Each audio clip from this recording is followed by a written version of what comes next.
Hello friends, मैं खुशी। कैसे हो आप सब? आई होप आप सब लोग अच्छे होंगे। आज हम आपको फिर से एक सच्ची और डरावनी कहानी सुनाने वाले हैं। तो चलिए कहानी शुरू करते हैं। एक बार की बात है, केरल के एक छोटे से शहर में सुल्तान नामक एक डरावना कब्रिस्तान था। ऐसा कहा जाता था कि उस कब्रिस्तान में विभिन्न प्रकार की अलौकिक शक्तियाँ रहती थीं। एक चांदनी रात को बिली, लूसी और रोहित, तीन दोस्त कब्रिस्तान के किनारे पर एकत्रित हुए। अचानक उनको कब्रिस्तान से भयानक फुसफुसाहट की आवाज़ सुनाई दी। आवाज़ कहाँ से आ रही है, ये देखने के लिए वे हाथ में टॉर्च लेकर सावधानी से कब्रिस्तान के गेट से अंदर घुसे। जैसे ही वे कब्रिस्तान में दाखिल हुए, तेज हवा चलने लगी। अचानक उन्होंने एक इंसान को एक मकबरे के पास टहलते हुए देखा। वो उदास और खोया हुआ दिखाई दिया।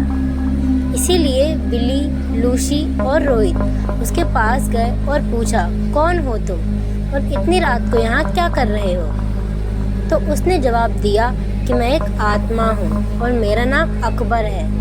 अकबर ने उन्हें इस भयानक अभिशाप के बारे में बताया जो इस कब्रिस्तान के सभी आत्माओं को परेशान करता था।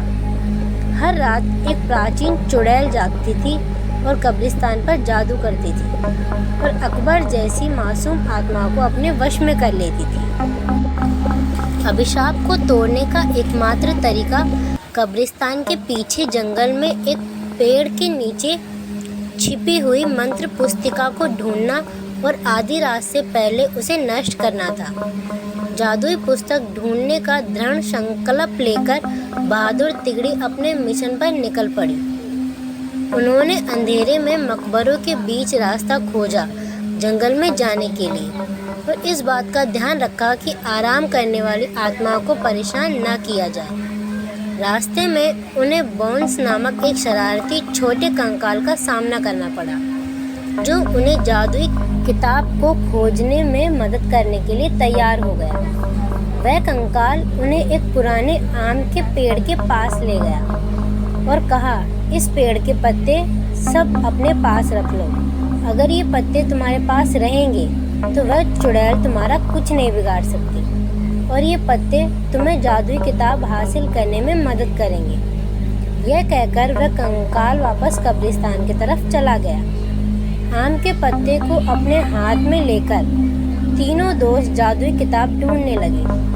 बहुत ढूंढने के बाद जंगल में एक झील के अंदर उन्हें चमचमाता हुआ कुछ दिखाई दिया। रोहित को तैरना आता था, तो उसने झील के अंदर जाकर वह चमचमाता बॉक्स ले आया। जैसे ही आम के पत्ते को बॉक्स के ऊपर रखा, वैसे ही बॉक्स खुल गया और चमकती जादुई किताब बाहर निकल आई। आधी रात करीब आते ही वे तीनों अपने हाथों में जादू की किताब लेकर श्राप को तोड़ने के लिए कब्रिस्तान की तरफ बढ़े। कब्रिस्तान में आकर वे किताब को खोले और एक प्राचीन मंत्र का पाठ किया। मंत्र पाठ करते ही जमीन कांपने लगी और कब्रिस्तान में एक तेज रोशनी छा गई।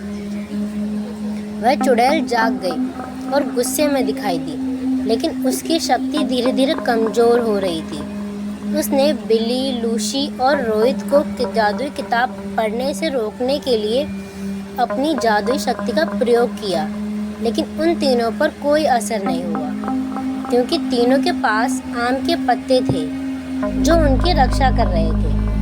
धीरे धीरे चुड़ैल की सारी शक्तियाँ खत्म हो गई और चुड़ैल भस्म हो गई। इस तरह बिली, लूसी और रोहित ने कब्रिस्तान में फंसी हुई आत्माओं को मुक्त किया और कब्रिस्तान में फिर से शांति छा गई। तो गाइस, कैसी लगी आपको आज की वीडियो? अगर आपको वीडियो अच्छी लगी हो तो वीडियो को लाइक करें, कमेंट करके बताएं कि आपको आज की हॉरर स्टोरी कैसी लगी। और ज़्यादा हॉरर स्टोरी सुनने के लिए हमारे चैनल को सब्सक्राइब करें।